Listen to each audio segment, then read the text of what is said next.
Hello, I'm Jim Bradley, and this is the first in a series about sorting data using basic Python data structures, including lists, tuples, and dictionaries. More complex sorting operations are possible with the NumPy and Pandas packages. However, knowing how to sort basic Python data structures is fundamental to success with Python. More specifically, it is essential for the success of those of you in my heuristic algorithms course who will be coding heuristic algorithms in Python. This first video is about sorting data which is contained in Python list. This and the subsequent tutorials assume that you are familiar with basic Python data structures, including lists, tuples, and dictionaries. So let's get going. In this tutorial on sorting Python lists, I'm going to be doing most, if not all, my work in the lower right-hand part of the spider window here where you see my cursor moving. And this is the console window. And in this session, I'm going to be using a very simple list variable. And I've already copied it onto the clipboard, and I'll just paste it here. And what I'm going to do by hitting return is establish a list variable that I've named list1. And as you can see, it contains integers from 9 down to 4. And you can tell that it's a list because the data are enclosed by square brackets.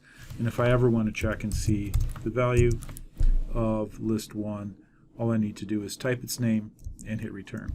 And you can see I've successfully imported that list of variables into the system.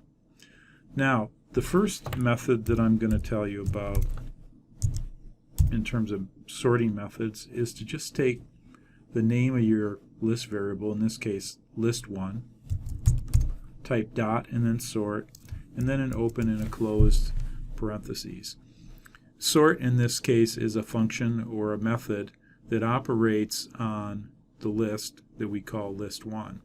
And if we hit return, we can see what happens by recalling the value of list1 right now, which, as you might have expected, is the same set of integers that we had in the original list, but we sorted them, and the default is to sort in ascending order, and so now the order of those integers is reversed. The integers are in ascending order.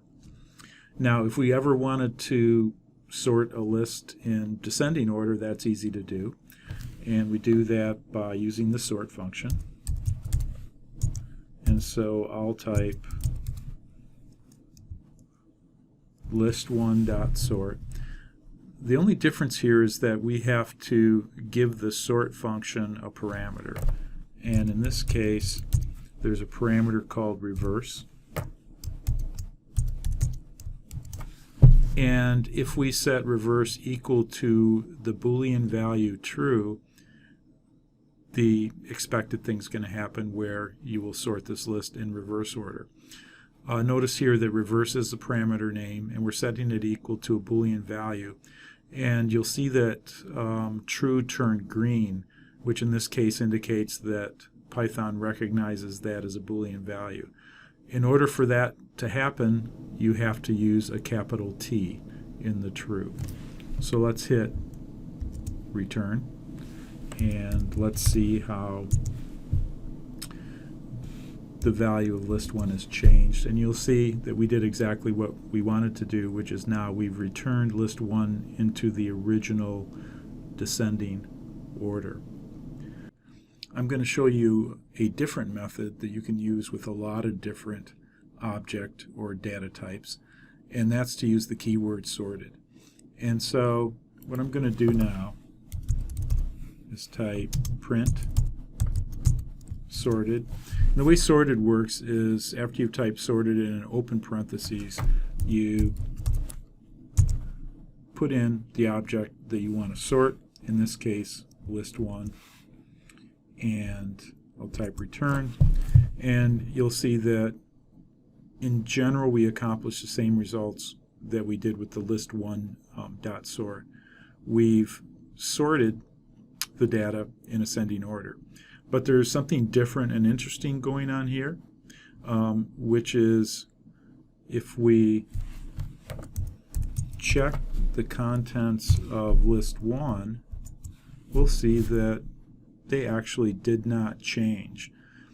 So there's two methods here, sort and sorted, to sort a list. But the key difference here is that the .sort method sorts the list in place and replaces the list with the newly sorted data. Whereas where you use sorted, the list doesn't actually get sorted itself, but that is a function that returns a copy of list 1 in the desired sorted order.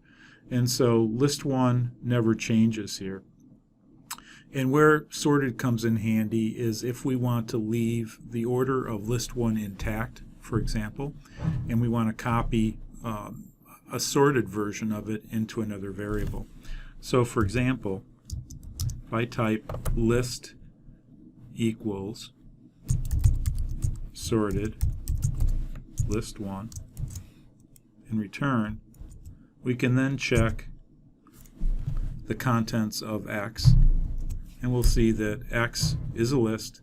It has the same elements that list 1 has, but they're in the ascending sorted order, as was caused by our use of the function or keyword sorted. So those are two very basic methods to sort a list of numerical values. And again, the difference between .sort and sorted is that .sort actually replaces the contents in the list with a newly sorted version, whereas sorted leaves the original list alone, and if you want to capture that sorted list, you need to assign that to another variable, as we've done here with X.